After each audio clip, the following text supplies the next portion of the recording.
Olá, eu sou Rafael Marino, diretor de marketing da Exceed, principal plataforma de equity crowdfunding do país. Seja bem-vindo ao Na Linha de Frente, programa que a gente faz com os maiores empreendedores de startups do Brasil, pessoal que está na linha de frente para construir as empresas mais inovadoras e escaláveis que tem no país, contando pra gente um pouco dos insights e aprendizados que eles tiveram de crescer essas empresas do zero. No episódio de hoje, a gente conversou com a Stephanie Fleury, que é CEO e fundadora do aplicativo de carteira digital, a DinDin, que foi recentemente adquirida pelo Banco Bradesco, um dos maiores do país. O episódio é sensacional, a gente conta um pouquinho da história dela como empreendedora no Brasil, sendo uma outsider, e o crescimento aí da DinDin do zero até a compra pro Bradesco. Espero que vocês gostem desse episódio. Stephanie, muito prazer receber você aqui na linha de frente. A Stephanie Fleury, ela é uma baita de uma empreendedora, tem uma jornada incrível no ecossistema de startups e fintechs. Uma rápida aí apresentação sobre a Stephanie. Ela passou alguns anos como consultora, fundou uma empresa de marketing, fundou uma empresa de viagem, foi a primeira diretora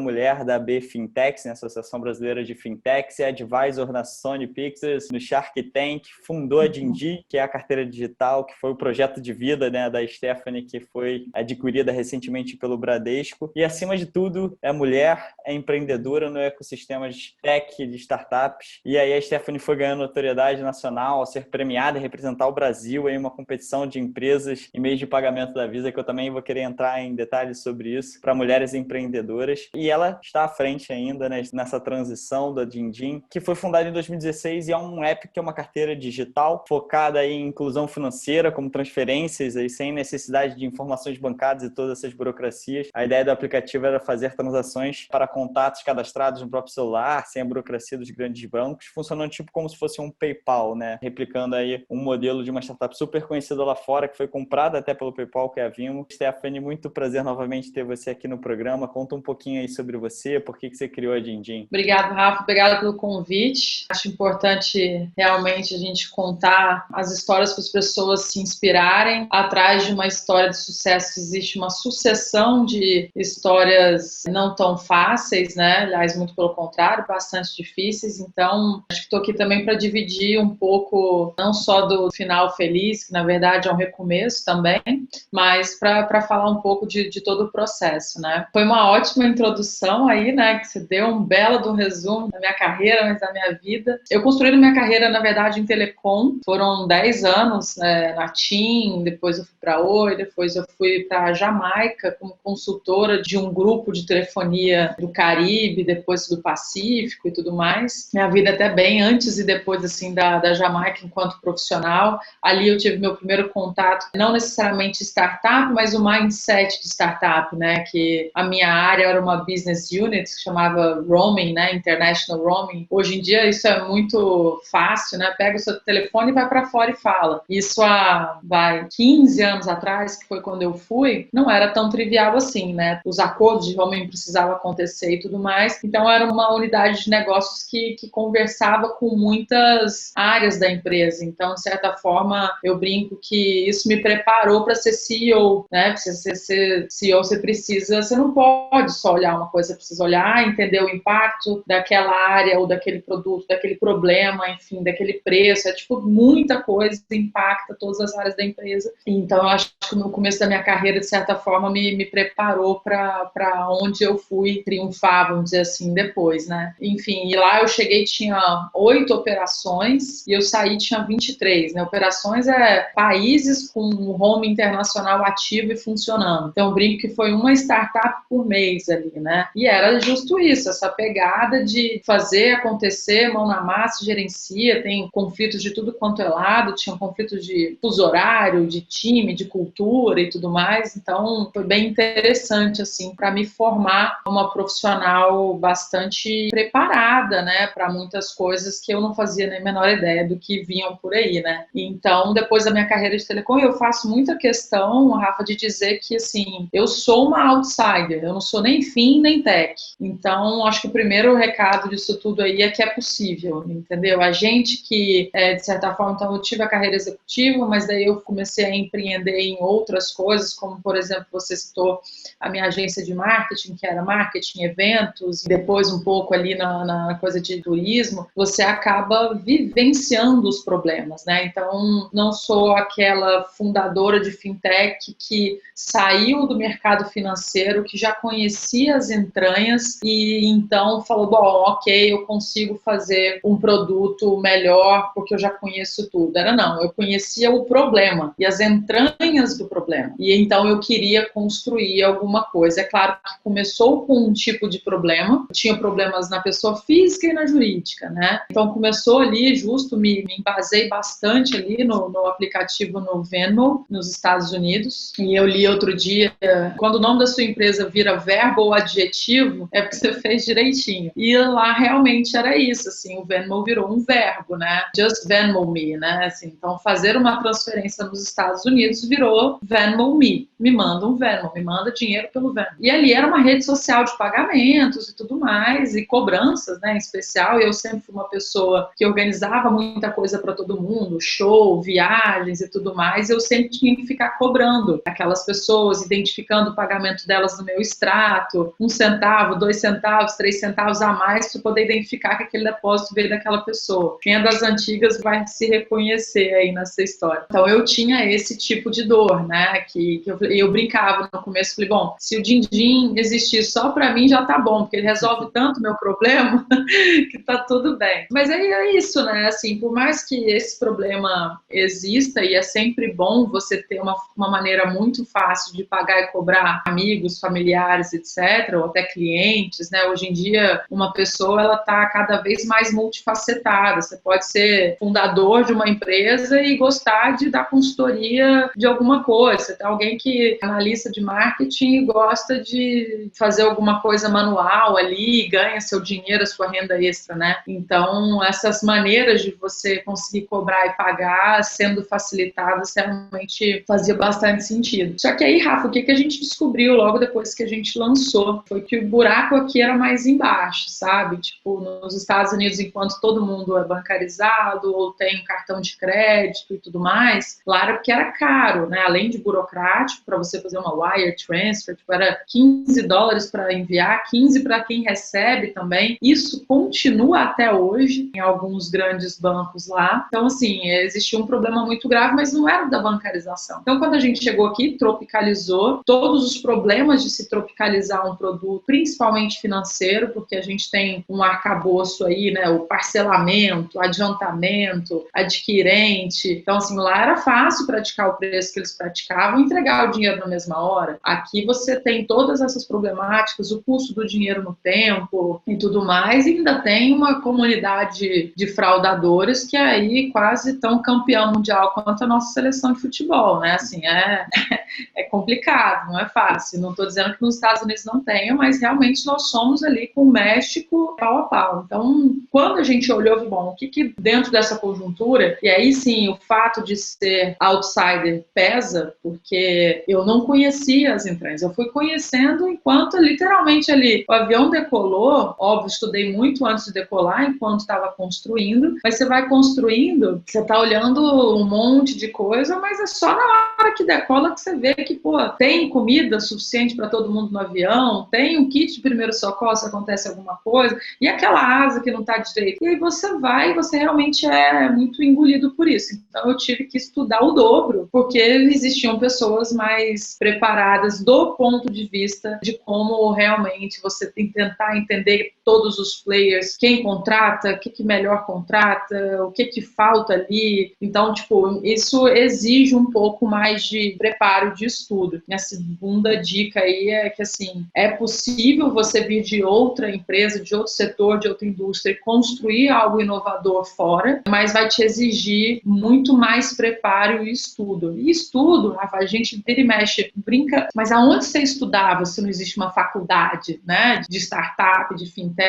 Realmente a inovação ela é tão nova ainda, né, uma evolução que a gente está passando. Cursos estão começando a ser criados agora de de trocentos assuntos, mas você não gradua naquilo, né? Então, assim, estudar nada mais é do que ler, né? Quando você está estudando, você está lendo. Então, é procurar um tipo de conteúdo que agregue, é ler o que pessoas do mercado estão falando, pessoas fora do mercado estão falando, que te mandam, né? Conta com uma curadoria aí de grupos que a gente acaba se envolvendo. Pode não ser óbvio, pode ser óbvio, clica ali, lê, leitura dinâmica ou não, mas você consegue sempre estar a par e aprender alguma coisa. Quantas vezes eu me deparei em situações onde que, num link ou outro, eu estava aprendendo alguma coisa do mercado, porque não existia onde procurar, né? E aí a gente entendeu que precisava tropicalizar no sentido, inclusive, bom, o problema aqui é outro, o problema é bancarização, o problema é dar acesso a serviços financeiros, e aí foi essa pivotada ali do Din-Din. Sensacional, você falou sobre muitas coisas interessantes que eu pelo menos ao escutar, começo a conectar vários pontos, muitos valores que você teve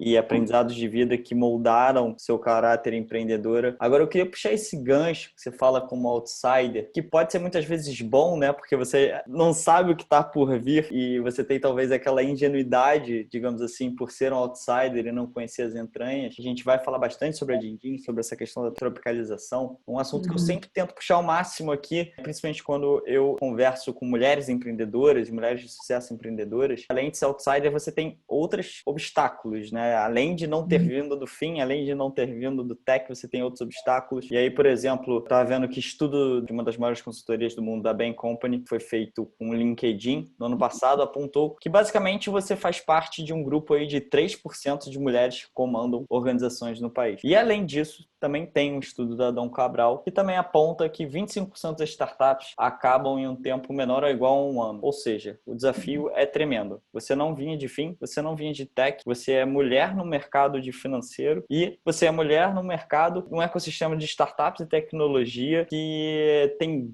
grande risco, tem grande volatilidade, as chances são pequenas de sucesso, então você tem aí uma série de desafios incríveis na sua frente. E aí o que eu queria saber era, por ser uma mulher nesse mercado financeiro de venture capital, que a maioria, né, dos investidores, dos fundadores dessas fintechs são homens. Queria que você contasse um pouquinho para a gente sobre as suas experiências nesse sentido, sendo mulher. Quais foram os principais desafios? Como é que você superou esses desafios? Que dica que você poderia dar? Saiu um artigo super legal na Forbes de 5 dicas que você dava para mulheres nessa jornada empreendedora. Fala um pouquinho sobre isso para a gente, Steph. Eu ainda adicionaria em todos os obstáculos que você bem lembrou aí, ainda é o fator Brasil, né? Que, assim, o venture capitalism brasileiro, ele não é tão aventureiro, assim, sabe? Não é de realmente apostar e vender no PPT, assim, entendeu? E fui para venture capital bem depois do PPT, então não era um sonho que eu estava vendendo. Você, com certeza, colocasse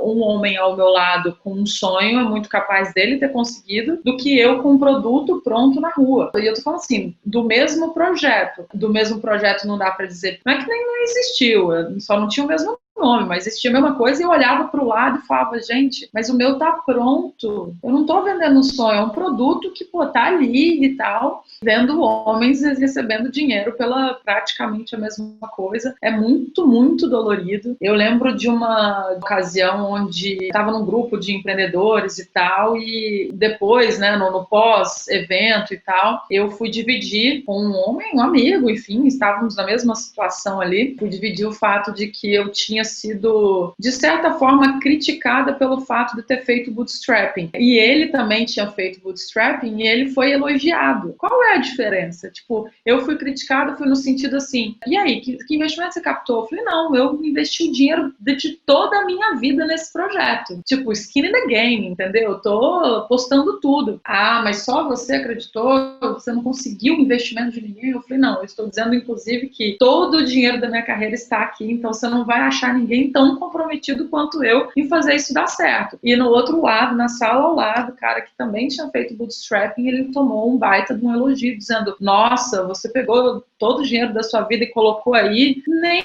imaginaram perguntar para ele por que ele não, se ele tinha ido, se ele não tinha conseguido, ou por que ele não tinha conseguido, ou por que ele não queria naquele momento, porque inclusive foi uma decisão minha. Naquele momento eu falei, bom, eu prefiro trabalhar com meu dinheiro no começo, ter algumas tomadas de decisões mais na minha mão e não ter tanta responsabilidade com o dinheiro dos outros, porque, né, no começo é melhor você, bom, pelo menos na minha cabeça era de falar, deixa eu entender o que eu estou fazendo aqui, garantir que eu estou fazendo certo antes de mexer com o dinheiro dos outros, né? Então isso por si só também é muito dolorido e solitário. Isso te fortaleceu, Steph? Sem dúvida alguma, assim. Não deixa de doer nunca, tá, Rafa? Não deixa de doer, é uma atrás da outra, é um não atrás do outro, é uma dúvida, um questionamento, ainda que velado, assim, algumas situações são muito escrachadas como essa, e que eles nem percebem, tá? Muitas vezes que estão fazendo. E em outras situações você fala assim, cara, assim, ele não precisou, falou nada, mas estava estampado na cara dele de que, será que ela consegue fazer? Mas ela não é também, que ainda vem tudo, né? Eu não sou Ivy League, não é que eu voltei de, sabe, Stanford, Harvard, sei lá, também. Não era isso. A gente brinca, né? Filha da PUC, né? PUC do Rio, administração de empresas, mas eu tenho minha carreira, assim, existem hard skills, soft skills, um bom venture capitalist, ele identifica isso, né?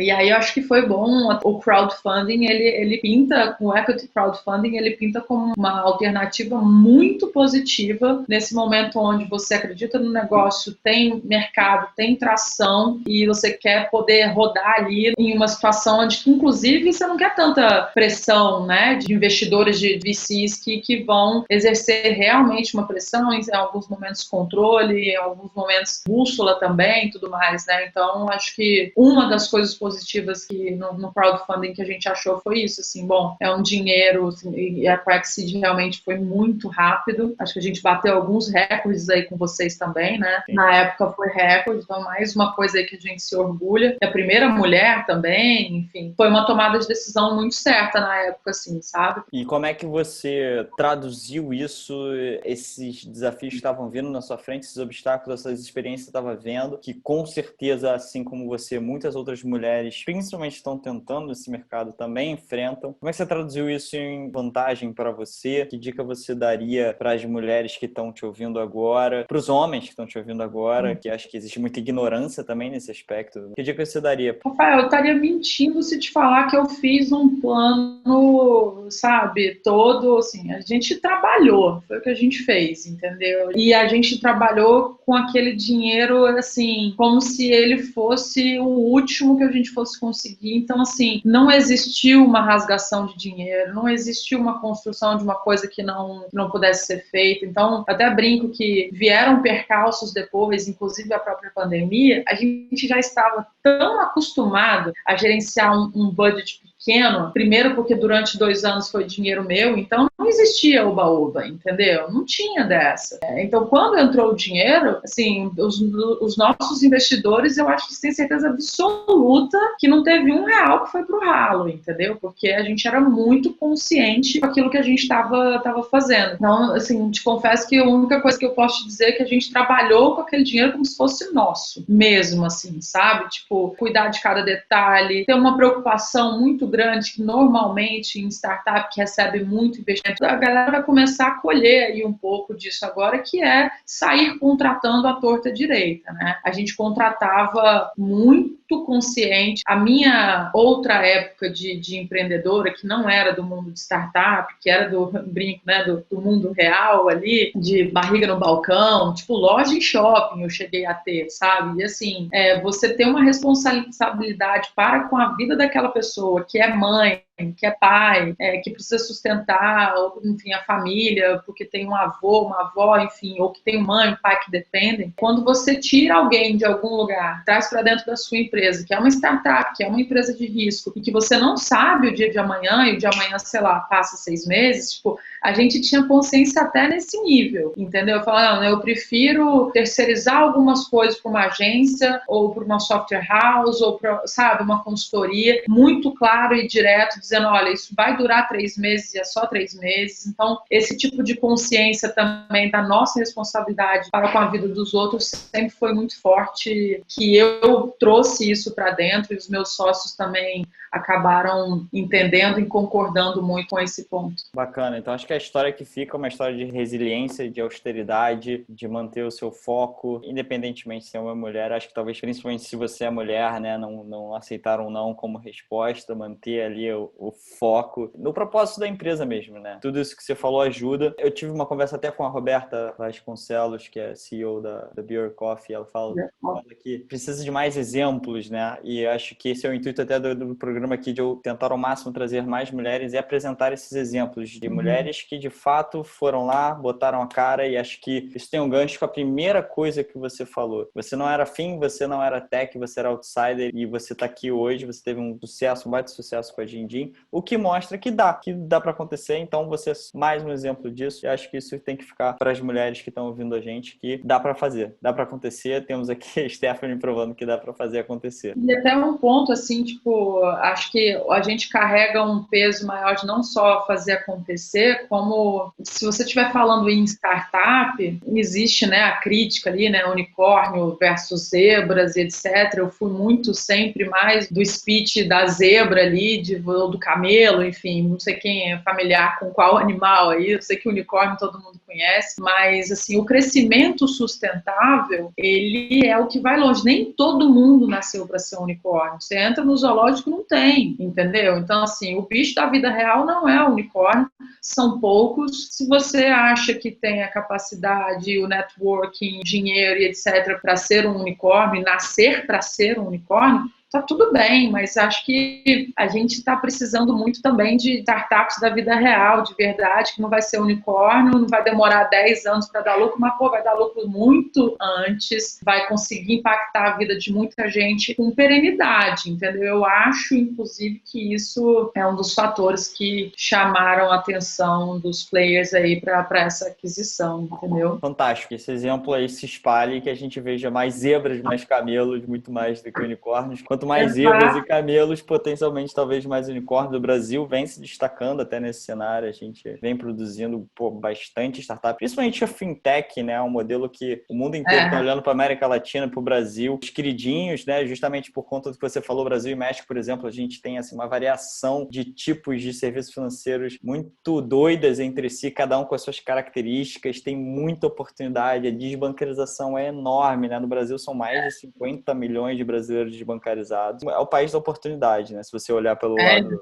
positivo. Infelizmente é o país da ineficiência, né? Mas a ineficiência traz oportunidade. Então, assim, empreender para solucionar problemas, e problemas é o que não falta, né? No nosso dia a dia, em qualquer coisa, é tanta burocracia, é tanta ineficiência em qualquer ramo e indústria que, assim, é possível. Principalmente se você não for do ramo, é isso. Eu acho que um ponto que você falou mais cedo, assim, às vezes a ignorância é uma bênção, porque se você é do ramo, às vezes você está tão acostumado que, não, aquilo não dá, aquilo alguém já tentou. Ah, mas será? Será isso? Mas ninguém fez. Então, às vezes você tá de fora, você realmente fala assim, não, é possível. Eu lembro quando eu comecei, as pessoas falaram, mas você vai competir com o Bradesco, com o Itaú, com o Santander? E eu falei, vou dar o mesmo trabalho, mas vou. Eu sei que é cachorro grande, mas sim. E tá aí, entendeu? Vai fazer um trabalho bem feito, você pode concorrer de igual, guardadas as proporções, mas pelo menos no mesmo mercado, dividindo a atenção dos mesmos clientes e fazendo um trabalho bem feito, as chances são, né, principalmente numa startup, ou ela procura ser sustentável ali e faz um IPO e, né, vai para a bolsa e tal, ou ela, a estratégia de exit dela é ser adquirida, né, por algum outro player que aquilo faz sentido para o portfólio. Falando em oportunidade, vamos falar então de Dindim, que é um aplicativo incrível, que traz soluções muito bacanas para o mercado. Explica para quem está escutando a gente, Stephanie, o que é uma carteira digital, né, e como esse modelo da Dindim auxiliou aí na revolução do mercado. Você já falou até que ele foi muito espelhado na startup Vimo, que foi comprado pelo PayPal, se eu não me engano, por 800 milhões de dólares. E você tentou implementar ele aqui no Brasil, viu que o buraco aqui era mais embaixo, que tinha bastante diferença cultural. Na própria Exceed, a gente, de fato, por exemplo, trouxe a Exceed, que é um modelo que já existia lá fora, e a gente também tem que fazer todas as adaptações para a nossa cultura aqui, que é bem diferente como o mundo vê lá fora o equity crowdfunding do que o mundo vê aqui, né? A questão da vaquinha virtual, do crowdfunding ainda é visto muito de uma forma pejorativa no Brasil, e lá fora isso é o que tem de mais cool e legal, digamos assim. Então explica pra gente o que é a carteira digital, o que é a Dindim, qual a revolução que ela trouxe para o mercado. Então, uma carteira digital, assim, pode ser tanto para o fruto de quem não tem uma conta em banco, então ela de fato é considerada uma carteira, né, onde você coloca ali o seu dinheiro e os seus cartões. Se realmente a gente fizer essa analogia do mundo real, você tem uma carteira carteira. O que você tem na carteira? Dinheiro, cartões e abre para usar. Então, o que a gente chama nos jargões aqui, cash in e cash out. Todo o dinheiro, seja em qualquer forma que ele esteja ali fisicamente, em notas ou cartões pré-pagos, físicos ou pós-pagos, e as maneiras como você gasta ali, né? Como você abre a sua carteira para pagar a conta, para fazer uma recarga de celular no mundo físico, de repente comprando um cartãozinho ali, numa banca de jornal e tal, mas você pode fazer isso também dentro de uma carteira digital. E aí por aí vai, começam alguns serviços, né, de valor agregado ali que a gente chama. Então, recarga de celular, um bilhete de transporte, bilhete único, enfim, e contratações de alguns serviços por ali também. Aí tem o cartão virtual, ou o número do cartão pré-pago que funcione virtualmente também para fazer compras online. E isso pode funcionar perfeitamente para quem também já tem uma conta em banco, porque as carteiras virtuais, elas vieram para agregar ao uso que você já tem no seu banco. Então, às vezes você tem banco, mas você tem ali, você quer pagar com QR Code no restaurante, você quer aproveitar o cashback, você quer ter algumas promoções que normalmente os grandes bancos eles não estão desenvolvendo aquilo ali, porque realmente também eles estão focados em outros tipos de produtos financeiros, né? Então, para o bancarizado, funciona como uma forma de, tipo, eu tenho uma conta no banco e eu tenho uma carteira digital também, e uso isso de acordo com a minha conveniência, ou eu sou desbancarizado e como eu não consegui ter uma conta num banco, por motivos mil, né? Você pode estar literalmente devendo com nome sujo ou simplesmente você não foi aprovado pelo banco. A gente chama, né, de régua de aprovação dos grandes bancos. Eles seguem uma série de itens ali que tem que ser cumpridos e tem que fazer sentido, até porque em algum momento eles vão te dar crédito, estão te dando crédito, um cheque especial, um cartão mesmo, e aquilo representa um custo e tudo mais. Você tem as agências físicas, por isso a gente tem, inclusive, essa quantidade tão grande de desbancarizados, né? Porque em algum momento aquelas pessoas tentaram e não conseguiram. E aí, Rafael, tem até situações onde pessoas não tentaram, elas simplesmente têm vergonha de passar pela porta giratória e serem julgadas pela vestimenta e estão ali na frente de um gerente e não consegue, às vezes, também assinar o próprio nome. Então, assim, a digitalização, né, tipo, a bancarização através de canais digitais, ela traz isso também, assim, um conforto de, cara, eu não quero lidar com ninguém. Eu sei o que eu quero fazer e me basta o aparelho, entendeu? A carteira digital do Dindim é isso, é um aplicativo onde você pode colocar o seu dinheiro de maneira diferente, boleto, transferência, recebendo de alguém, ou tirar o seu dinheiro dali gastando, seja no cartão físico, no cartão virtual, fazendo uma transferência entre contas, fazendo uma TED, um P2P, lendo um QR, uma recarga, enfim, todos os serviços ali, não necessariamente bancários, mas são financeiros, entendeu? Entendi. Entrando até no aspecto que você falou sobre, veio o Covid e a gente já estava tão acostumado com estabilidade, com austeridade, que foi mais um episódio, né, nesse quesito. Aproveitando também o cunho do programa, dos empreendedores que estão aqui poderem, de fato, estar na linha de frente e falar sobre os aprendizados e momentos difíceis, teve algum momento ou fase em especial que foi bem difícil para Dindim? Como é que você conseguiu dar a volta por cima, reverter esse jogo? Principalmente a gente acha que é interessante falar disso nesse momento que tem bastante negócios que estão tendo impactos positivos, outros que estão tendo negativos, e às vezes esses que estão tendo negativo, os empreendedores têm que buscar força para pivotar, encontrar novas oportunidades. Se você puder compartilhar algum tipo de história aí nesse sentido sobre a Dindim? Olha, literalmente você conseguir equilibrar a atenção que você tem que dar ao negócio, gerenciar o fluxo de dinheiro que você tem e também não ter que confundir a atenção ao negócio que você tem que dar com o momento de captar de novo, é um grande equilíbrio, assim, é um grande desafio. Muita gente às vezes capta por uma quantidade pouca de tempo que não vai dar esse espaço que você tem que ter para crescer, para respirar, porque uma captação de investimento de venture capital, né? Ela demora, então você pode ser uma coisa ali que te leva 6 meses ou até mais, se você não tiver relação nenhuma com o VC, né? Aprendi isso bastante até no final, de fazer e manter relações, né, com o venture capital, por mais que você tenha recebido um não, né? Eu acho que isso tem um pouco de mim, tem um pouco o fato de ser mulher e, cara, então não é não, e então não vou mais voltar lá. Mulher no sentido de síndrome do impostor, assim, sabe? Que a gente carrega, fala, não, então eu não posso voltar lá nunca mais, a porta tá fechada de fato. E eu acho que isso tem um pouco também dos próprios VCs, que às vezes podem não saber falar, não agora, mas volta aqui. Teve um que fez isso comigo, carrego um grande apreço e carinho por ele, que é o Telo Edson Rigonati, e ele não tava me dando não, ele só tava falando sim, mas não agora. É pra você ver, até isso. Ele falou, colocaria o cheque inteiro. Vamos acertar algumas outras coisas, vai me mantendo em contato, no looping e tudo mais. É um ótimo approach, e não é aquilo, tipo, pra inglês ver, pra mentir. Não, eu realmente senti aquilo e eu mantive contato com ele. E estávamos prestes a voltar lá para mostrar justo as mudanças que a gente tinha feito depois das conversas com eles, para mostrar, inclusive, tipo, obrigada, porque ainda tem isso, né? O VC,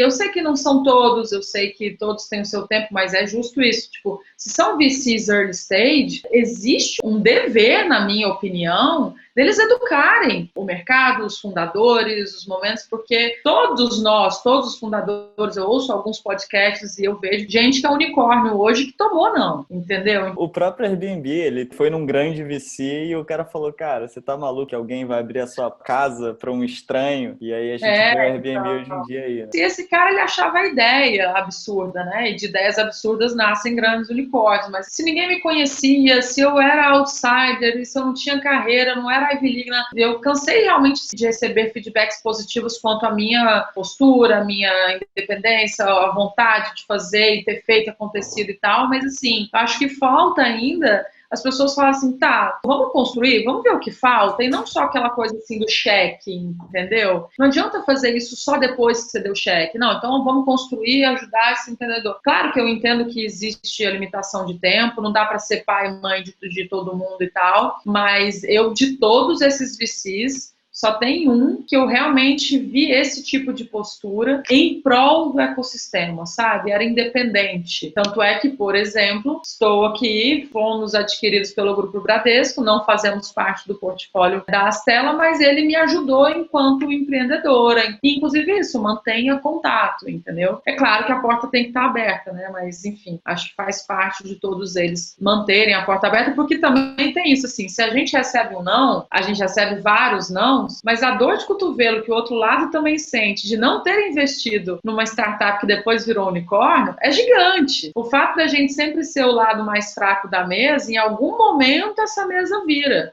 Em algum momento você passa a escolher quem são os fundos que você quer trabalhar. Acho que esse jogo ali de humildade e arrogância nessa relação VCs-founders, ela precisa ser um pouco mais azeitada aqui no Brasil, sabe? E eu falo aqui no Brasil porque eu já vi algumas coisas fora. Existe o ambiente VC americano que é muito rough também, ele te dá X minutos e aquilo, beijo, tchau e tal, mas existe também ali alguns que te constroem juntos, né? Falando então sobre isso, até sobre a questão do investimento, sobre a Dindim, sobre a aquisição agora do Bradesco da Dindim. Pelo que eu vi, a Dindim foi fundada lá em 2016 por você, um investimento atual, né, o bootstrapping, até para explicar para o pessoal que está escutando, a gente talvez não conheça o termo, bootstrapping é o fato de você não precisar de, teoricamente, capital externo para você dar início aí numa empresa. Aí, em 2018, você captou, através da plataforma da Exceed, R$600 mil. E agora, em 2020, vocês foram adquiridos pelo Bradesco. Fala um pouquinho para quem está escutando, como é que foi esse processo de decisão por optar pelo Equity Crowdfunding, que é um modelo novo no Brasil. Estava segurando a onda ali com os meus investimentos. Eu tinha passado por alguns problemas que eu, no começo do ano, que eu vi que iam me impactar no final do ano. Falei, bom, vamos fazer a captação, né? E aí a gente, por algumas relações, eu já estava morando em São Paulo, vivi no Rio, sou de Goiânia, mas vivi no Rio a minha vida inteira. Já tinha me mudado para São Paulo. E então você comecei a me meter em tudo, de eventos a coisas do tipo, e fui ali para a B Fintechs, participei com o primeiro time de fundadores ali, primeira diretora mulher e tal. Então eu acabei construindo uma relação com investidores, mas realmente o nosso, segundo o que eles diziam, o nosso momento não era para VC ali. Eu vou te falar muito sinceramente, eu acho que está tudo muito evoluindo, assim, o mercado de venture capital mesmo, né? Então, agora eles estão realmente se colocando, agora que eu falo nos últimos 4 anos, principalmente, em especial nos últimos 2, você já consegue ter ali o mapa, entender qual venture capital é para qual stage, então, olhando o seu próprio o Product Market Fit, né? Aonde cada um dos VCs querem estar, em que fase. E acabou que a gente teve contato com VCs que eram um pouco mais uma fase depois que a gente estava realmente, né? E aí a gente falou, bom, o que a gente quer agora? Aí olhamos algumas acelerações, não fazia sentido pra gente nas acelerações que existiam no Brasil. Uma que fez sentido porque não levava equity, foi inclusive a da Visa. Equity é bom para dar em alguma situação que realmente você receba a quantidade de dinheiro que você acha importante que vai te levar, né? Não adianta ficar diluindo o seu cap table. Sempre tive essa visão de que é certo ou é errado. Para mim, uma aceleração, eu tinha que acelerar a parte de cliente. Como eu já tinha gasto muito tempo, muito dinheiro fazendo produto, já estava ali realmente redondo, eu queria alguma coisa que trouxesse um cliente para dentro, alguma coisa, um funil mesmo, um canal de cliente importante que fizesse diferença, entendeu?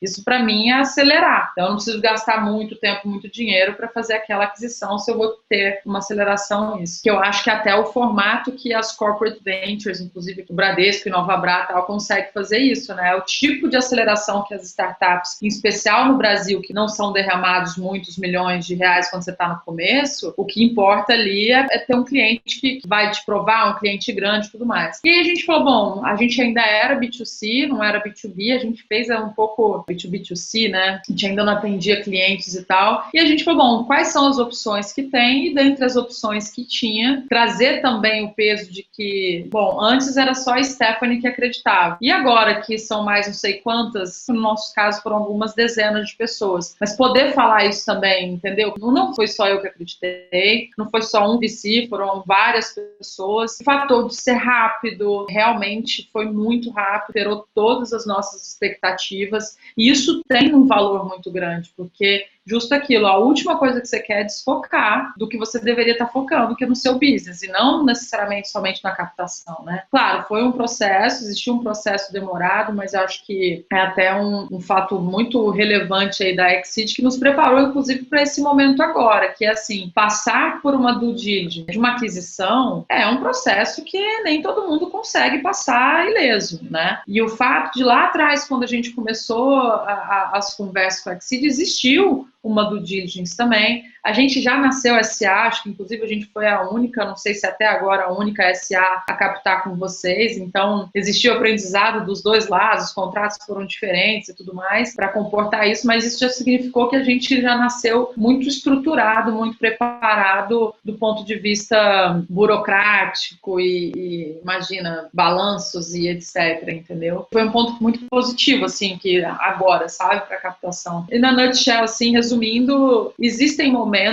para fazer um crowdfunding, tem que ter tudo muito pensado lá na frente também, né? Porque a saída desses investidores é um ponto de atenção, então o contrato tem que estar muito bem feito para você poder tomar a decisão de saída, né? O famoso drag along e tudo mais. É uma opção muito, muito positiva por ser rápida. Não é fácil, ela é rápida. Fantástico. E agora, há poucos meses atrás, a Digin foi comprada pelo Banco Bradesco, um dos maiores bancos da América Latina, cujo eu imagino que esse processo de diligence seja ainda mais, né, robusto, rigoroso. Sem contar que você foi a primeira mulher a vender uma startup para o banco também, outro acho que prêmio, né, para você. E aí, Stephanie, como é que foi diferente, né? Você conseguiu ali captar o seed money na Exceed, passou pelo processo de due diligence que te ajudou aí a chegar nesse patamar, e agora você encontrou um outro processo com uma empresa parruda, grande como o Bradesco. Como é que foi diferente negociar aí com uma instituição financeira tão grande, com tantas obrigações regulatórias e burocracias? Olha, eu te dizer que ainda com a pandemia no meio, né, Rafa? E eu convidada, eu fiz do diligence com Covid ainda por cima. Eu peguei lá no comecinho. Mas, assim, foi acho que um dos maiores desafios, assim, era conseguir ter certeza que a gente ia passar por isso, né? A Bruna, que é a minha sócia CFO, ela é extremamente organizada. Como eu já tinha tido outras empresas, então eu conhecia muito também de parte de contabilidade, tudo, assim. Então, até a tomada de decisão de CSA foi pensando no investimento fora tinha os seus prós e contras, mas então os contras agora acabaram se tornando prós, porque uma empresa como o Bradesco, que é uma SA, ela dificilmente está acostumada a olhar para uma empresa que, né, é diferente em vários aspectos. Então, para a gente foi muito positivo, né? Tem que ter tudo muito organizado. Se teve algum processo, os seus documentos, sabe, a famosa organização ali, pastinha no ambiente seguro e na nuvem, todos os contratos estavam ali prontos, sabe? Tipo, enfrenta problema, um ou outro a gente teve que correr atrás, porque fulano que saiu, que não mandou e tal. Não vou dizer que não teve, mas a gente vai lá e fez, aconteceu. Então, assim, uma startup, ela tende a não ser organizada, por motivos óbvios, porque você está preocupado em crescer e fazer acontecer, e faz muita coisa de boca, quando você vê as coisas não estão muito formalizadas e tudo mais, entendeu? E a gente até foi bastante elogiado, assim, foram 3 auditorias, né? A do próprio banco, ou seja, dos departamentos internos do banco, a do escritório de advocacia que foi contratado por eles, e da auditoria mesmo, tipo o Big Five, Big Four, aí, que estava auditando, cada um olhando, às vezes olhando a mesma coisa, tentando procurar, achar, e a gente falava, cara, tá aqui, já vê, ó, tá tudo certo, e é isso, assim, não achar, e no final elogiaram, falaram, olha, dificilmente, não foi só porque era pequeno, assim, porque mesmo assim, uma empresa pequena, a gente seguiu a risca a do Digis feita por uma empresa grande, entendeu? E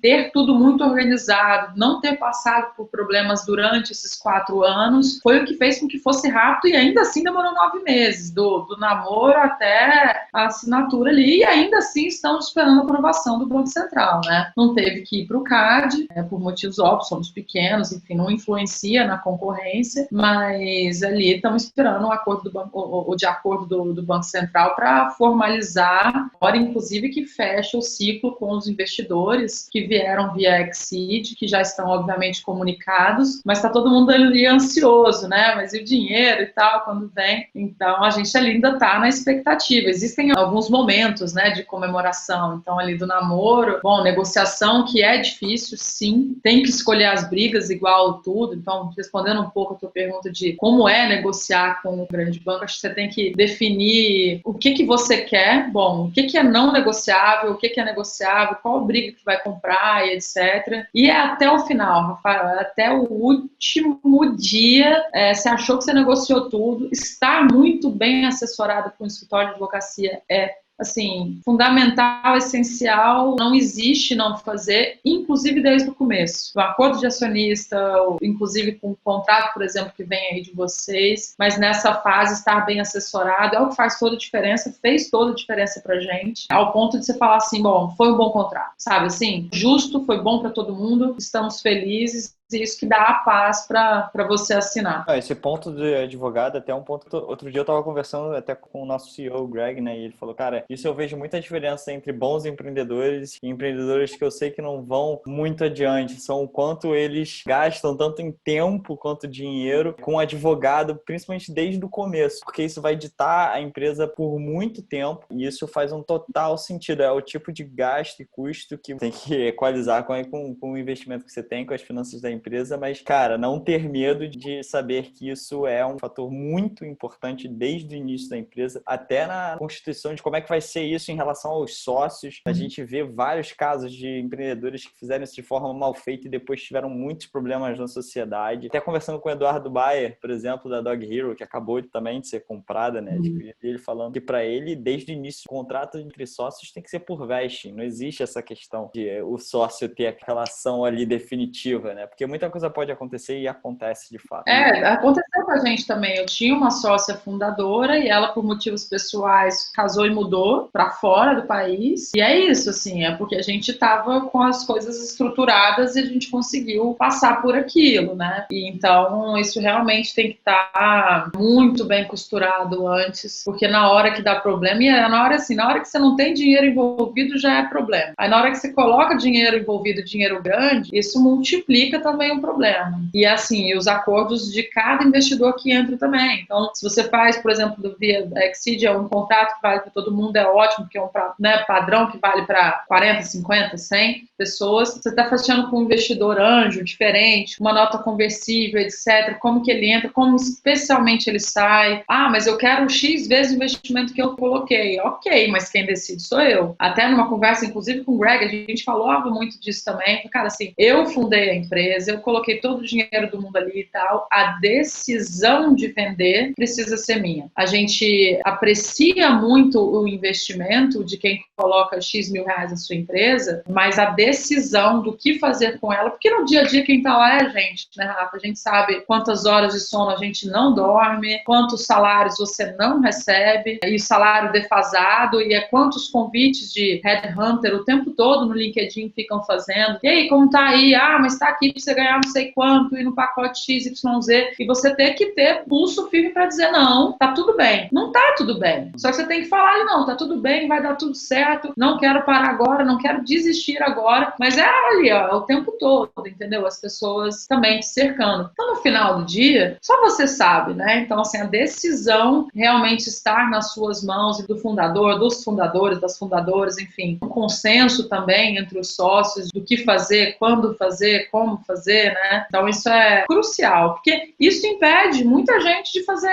exit. Eu já conheci até depois, né, disso ter estourado, pessoas vindo falar comigo, tá, mas e aí, como é que você fez? Cara, meu contrato estava muito bem feito. E vou longe, tá, assim, Rafa, assim, agora a gente teve algumas assessorias jurídicas ao longo do tempo, mas a gente começou como todo mundo, sem acordo de acionista, foi fazer acordo de acionista 2 anos depois, então não tô dizendo que a gente nasceu perfeito, não, muito pelo contrário. Tivemos sorte em alguns momentos de estar lidando com pessoas de boa índole, e isso é uma sorte, porque às vezes mesmo pessoas de boa índole, quando você envolve dinheiro, dá um desvio ali, as pessoas ficam olhando, né, quanto que eu podia ter ganho, etc. Justo, inclusive, no começo, pelo fato de eu não poder pagar ou não conhecer ou não poder pagar o preço que valia aquele tipo de assessoria jurídica, eu tive que estudar muito. Então, algumas negociações, até com vocês ou com outros e tal, e inclusive agora no Exit, tem coisas que você precisa entender como funciona. E você precisa, como são coisas também que são muito específicas do seu business, da plataforma, cliente, etc e tal, e não compete, as áreas, etc, você precisa entender para explicar para o seu advogado, para ele entender, porque o advogado é especialista naquilo, né? Existem trocentas coisas que eles precisam entender para poder aplicar o conhecimento deles no seu business. Por isso que cada caso é um caso, por isso que é caro, porque eles precisam passar muitas horas do dia ali realmente estudando e acoplando, encaixando os conceitos deles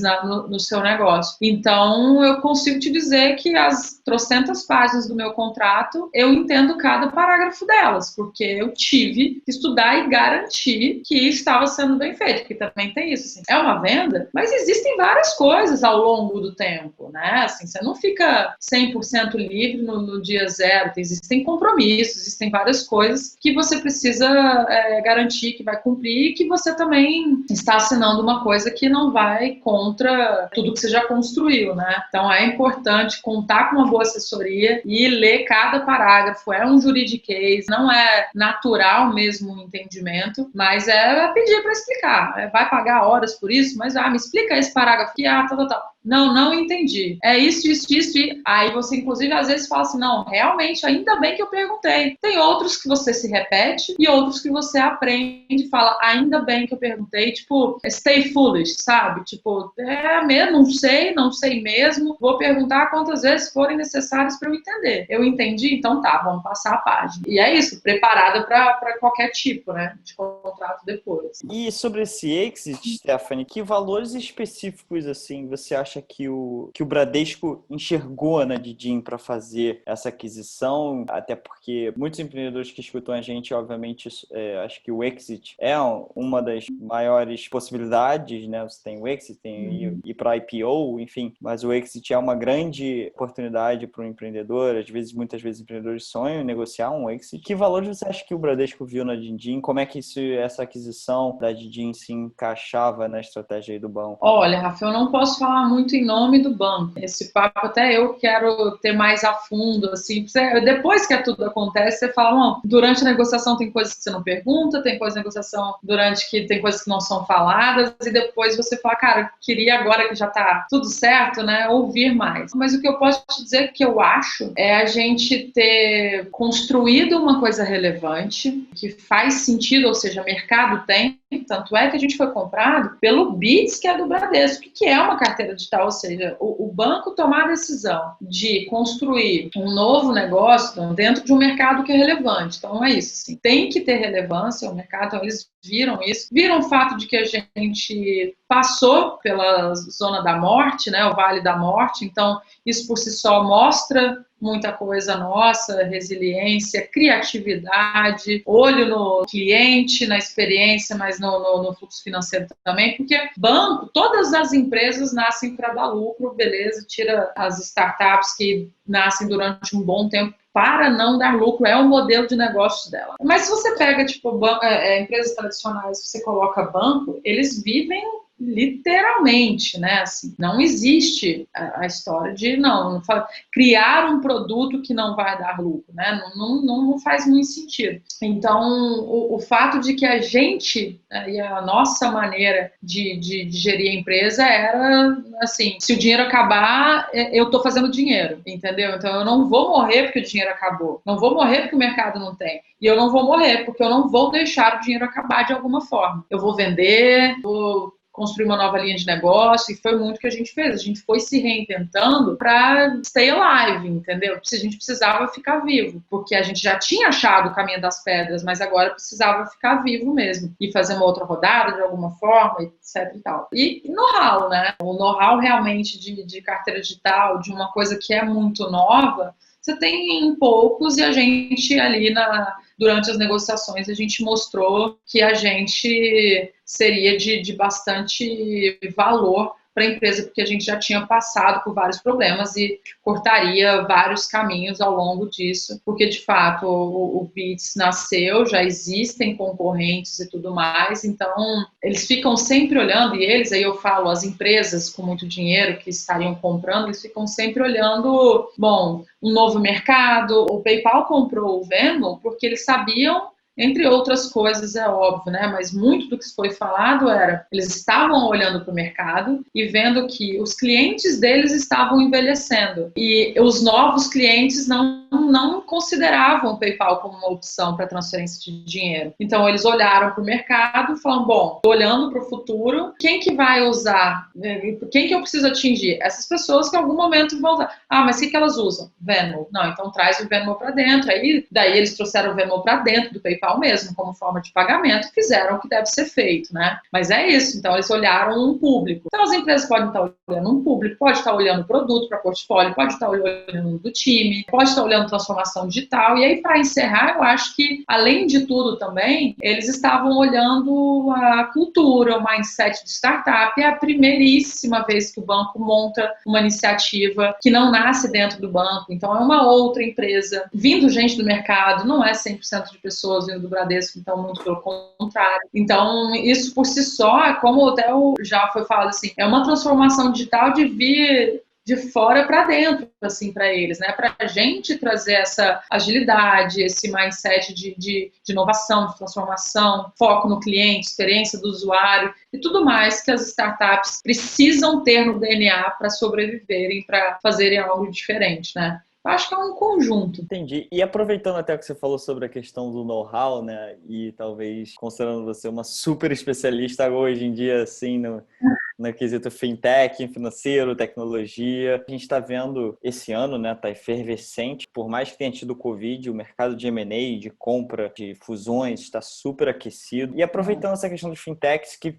fintechs vêm sendo alvo de compra por bancos, por instituições financeiras ou por startups enormes que já captaram centenas aí de milhões, tipo Nubank, que também faz aquisições, vem fazendo, Stone, inclusive, também outros fazendo várias aquisições. O que você acha que está acontecendo de forma geral nesse mercado de fintechs no Brasil, Stephanie? Qual a sua visão de tendência aí para o próximo ano? M&A no mercado de fintech já era uma coisa, assim, já falava isso no meio do ano passado, que o próximo grande movimento era de M&A. Em qualquer sentido, se fosse bancos com fintechs, varejistas com fintechs e de fintechs com fintechs. E não deu outro. Eu acho que o boom, ele também vai pelo momento. Você tem startups, de uma forma geral, passando por problemas de funding, porque, por motivos óbvios, ninguém está investindo em nada e tal. Então, a gente ainda vai ver gente morrendo ao longo desse ano, do próximo ano e tal, por falta de captação natural, mas não porque não existe dinheiro, muito pelo contrário, tem muito dinheiro, só que existe incerteza. Tem as incertezas econômicas, de economia, de política do Brasil, de fora, então você tem, e a pandemia, né? Então, assim, dinheiro não é o problema, e é muito pelo contrário. Quando você está com dinheiro, com liquidez, essas empresas que captaram ou têm caixa, o Brasil está barato. E as startups acabam sendo uma boa opção para eles para gastar o dinheiro no sentido, bom, vou comprar alguma coisa agora que vai me acelerar. Então, acho que as pessoas não só continuaram o movimento que tinha no ano passado de M&A, como anteciparam qualquer coisa dos próximos anos, porque a transformação digital ela veio goela abaixo com a pandemia, né? Então, acho que as pessoas paravam, não, então, se eu tiver que gastar um dinheiro agora, vai ser nisso, entendeu? Que é muito por isso também. E que bom, eu acho que o empreendedor que desapega também, foi o nosso caso aqui, a gente vai trocar o nome, vai trocar a roupa, vai tirar a cor e tudo mais, em algum momento a gente passa a ser 100% bits, né? Existe um momento de transição, como qualquer aquisição, mas, assim, é mais o apego pelo propósito do que pelo que foi criado, entendeu? A gente quer estar em muito mais lugares, a gente quer bancarizar mais gente, a gente quer fazer com que a experiência financeira das empresas, das pessoas, seja mais leve, mais fluida e tudo mais. E a força do Grupo Bradesco por trás catapulta isso tudo, entendeu? Então, acho que os empreendedores que hoje também estão aí se envolvendo e entrando em outros grupos também tão fortes quanto e tudo mais, tem um valor absurdo também de conseguir, porque não é fácil, literalmente abstrair isso e falar, não, tá bom, filho a gente cria para o mundo, né? E realmente deixar ir para o mundo e começar a criar outras coisas dentro de estruturas maiores. Então, fico feliz do movimento. Stephanie, a gente falou aqui sobre assuntos fantásticos. A gente passou sobre empreendedora mulher, sobre os seus desafios, sobre as soluções e inovações do Dindim, sobre os desafios de captação, sobre o modelo de equity crowdfunding, agora projeções aí em relação às fintechs. Muito legal aí contar com a sua participação, Stephanie. Eu queria saber quais foram os livros que marcaram a sua vida, Stephanie. Você é uma pessoa que é super, né, pelo que eu já vi de vários vídeos e entrevistas, você lê pra caramba, super estudiosa. Isso faz uma baita diferença na vida do empreendedor, né? A capacidade dele ser autodidata, dele correr atrás de conhecimento. Quais foram os livros aí que marcaram a sua vida, Stephanie? Então, Rafa, embora eu leia bastante, eu sou péssima para memorizar, mas eu vou citar dois aqui, assim, eu gosto muito de biografias, assim, um que é um cara que eu adoro, que é o Richard Branson, até carrego muito a frase lá com ele, se alguém te oferece uma oportunidade para fazer alguma coisa que você não sabe como fazer, aceite e depois aprenda. A minha jornada empreendedora é 100% baseada nisso. E o problema não foi nem que ninguém me ofereceu. Eu ainda fui lá e dei as caras, mas ao longo do tempo as pessoas me ofereceram deals que eu não estava realmente preparada e a gente se virou, estudamos e tudo mais. Tem a biografia dele, né, do Richard Branson. E aí a gente eu fico lendo, sei lá, 3 livros de uma vez, depende do mood, assim, e tal, que é bom às vezes também tirar a cabeça e não ficar lendo só business. Mas tem ali o lado difícil dessas situações difíceis, que, cara, você vê que todo mundo... É um alívio. Sabe quando o problema dos outros te traz algum alívio? Óbvio, ali o cara tem outros momentos, Billion Dollar Baby já, mas assim, você vê que é problema o dia inteiro. O dia inteiro, todo dia, enquanto existir jornada empreendedora, você não tiver acertado realmente os problemas, mas sempre vai ter problema. Então, você fica... Os níveis de problemas e de dinheiro e etc. ali que são contados no livro, aprende-se bastante, assim, recomendo a leitura. E tem vários outros, né, Rafa? Realmente, qualquer dia eu faço uma lista aí de alguns. E é engraçado, às vezes, por mais que incompleto, sabe? Às vezes é um trecho, ouvir realmente o resumo e tudo mais, ou você aprende ou você se conforta, assim, com algumas situações, sabe? Então, o Nada Easy do Tales também, eu acho que é um guia super prático de algumas coisas, assim, para você entender ali, né, o famoso growth hacking e sócio, etc. É um guia muito prático, eu gosto muito do livro, é um livro que ele é tão rápido a leitura que vira de cabeceira, assim, dá para ler algumas vezes, sabe? E até aproveitando o papo, que eu acho que é um livro que eu tô lendo que eu já posso até recomendar, que é o Secrets of Sand Hill Road, que é do cara que trabalha justamente com Ben Horowitz, que escreveu esse livro lá do Difícil das Situações Difíceis, que é basicamente unânime aqui, acho que de 10 empreendedores, acho que 8 recomendam esse livro. Eu realmente li, é de fato fantástico. E esse livro, ele é muito legal para o empreendedor que está pensando em captar e entender o mundo do VC, como é que funciona por trás, os mecanismos, como é que eles pensam. Então, acho que isso também vai um pouco em mão com o que você passou, os desafios de captação, as alternativas e como esse mercado funciona. Tem um chamado Founder's Dilemma também, é muito legal, é muito legal. E você vê que é um dilema de fundador mesmo, em várias situações diferentes, dependendo das startups diferentes que você vai montar ao longo da sua vida, você pode tomar decisões diferentes de como montar o time, que é uma das, para mim, o fator mais decisivo aí na trajetória bem sucedido ou não, é o time de fundadores que você monta. Sem dúvida, acredito nisso 100%, né? Uma pergunta que eu ponho a todos os empreendedores que passam por aqui, que é se você pudesse transmitir agora a mensagem para todos os empreendedores e empreendedoras do país que estão te escutando, qual seria aí o seu recado para esse pessoal? Cara, muito clichê, mas é o famoso não desista, resiliência. Tem uma coisa que, assim, as pessoas podem interpretar de maneiras diferentes, que eu também, assim como a frase do Richard Branson, que para mim fica o tempo todo ali, de realmente aprender e tal, é tipo, nunca desista, mas às vezes pare de insistir. Eu pego essa frase e eu uso em diferentes versões, em diferentes momentos. Pode ser num produto, pode ser num tipo de cliente, pode ser alguém da equipe. O nosso tempo, ele é muito curto para qualquer coisa, né? Porque ele custa dinheiro e ele custa muito, na verdade, o famoso custo de oportunidade, né? Se eu estou fazendo aqui é porque eu não estou fazendo outra coisa. Ou aprender a lidar com qualquer coisa, qualquer situação tem que ser muito fácil. Falo que até, sei lá, um bom contrato, eu quero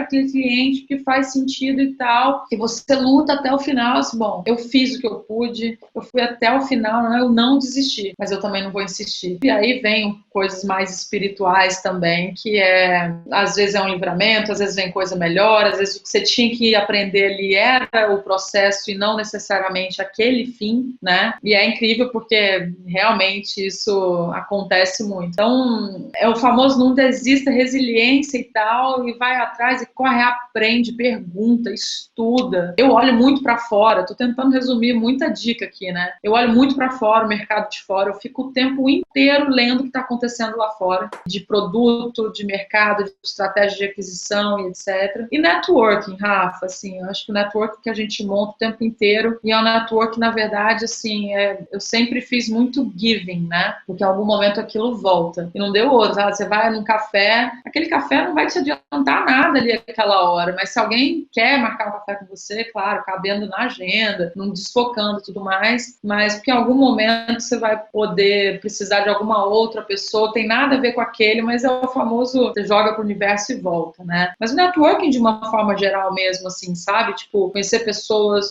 relevantes, agregar valor a essas pessoas, em seu conhecimento, as suas visões. Então, eu carrego muito disso, assim, pra minha vida. Eu separo realmente um tempo para eu estar construindo novas relações, em especial alimentando aquelas que eu já construí. A vida corrida, todo mundo tem as suas prioridades, mas até agora no mundo mais virtual, assim, é fácil o keep in touch, né? Então, é muito importante, assim, o networking pra mim. Fantástico. Stephanie, muito obrigado pela sua participação, incríveis os aprendizados, a sua história. Espero que seja aí mais um exemplo para as mulheres poderem admirar e seguirem em frente, a gente ter mais empreendedores nas fintechs, foodtechs, edtechs, seja o que for no ecossistema de startup. E foi um super prazer te receber aqui. Obrigado, Stephanie. Obrigada a você. Valeu, Rafa. Obrigadão. Até mais. Tchau. Muito obrigado por ter assistido mais um episódio da Linha de Frente, hoje com a Stephanie Fleury. Eu espero que tenha gerado bastante insight para você. A história dela é muito bacana, principalmente como empreendedora mulher no ramo das fintechs. Como sempre, a gente vai botar os materiais bem aqui na descrição que a gente citou. E não esquece de seguir o nosso canal para ficar atento ao próximo episódio. A gente se vê em breve.